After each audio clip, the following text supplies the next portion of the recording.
problem, and this is something that we're not just making up. We're not just talking about this. This happens to us. This is something we fear every day.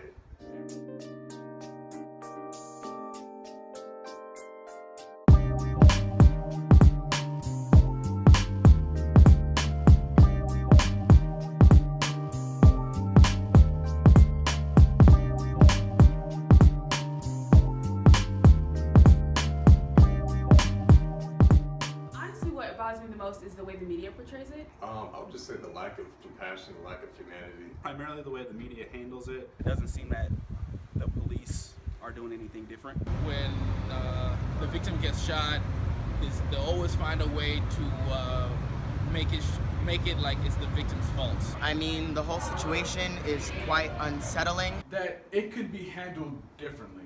The fact that these people are put in our system to protect us, and unfortunately it's gotten to the point where there's no protection whatsoever.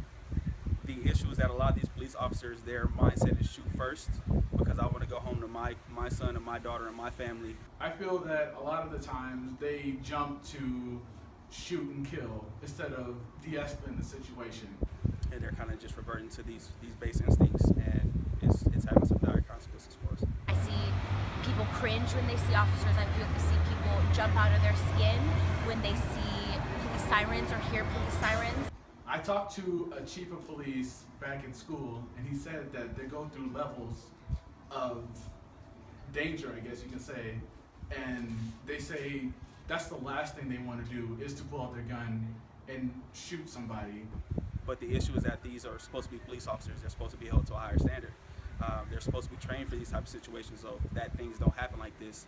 And it seems like when they get out here, they see black faces. All that training kind of goes out the window. And that is so sad because these people are supposed to be here. They're supposed to protect us. It seems like they're just kind of just going through the motions and doing the same thing over and over.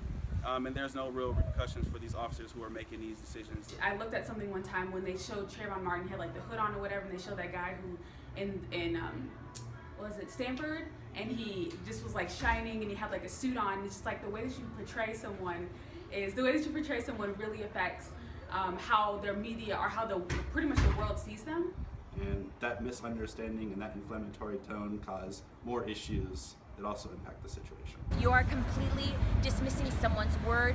You're dismissing whether or not they can stand up for themselves and say, no, I was not the suspect, or no, I did not commit this crime, or no, I am not that person, or please just don't shoot me, don't take my life. In Minnesota, the officer, was after he shot the man, and he was obviously not a threat anymore.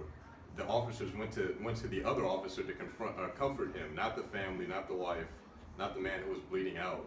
You're often affecting not just one person's life that you're taking away, you're affecting the children of those people, you're affecting someone's grandmother, and I feel like officers don't often take that in consideration.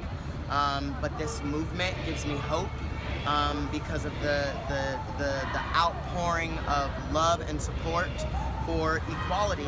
Evidence as to why we need a Black Lives Matter movement, why we need people to understand and people to get it and people to talk about, the fact that our lives really are undervalued in this country. This is nothing new. This is a global issue, and the revolution starts now.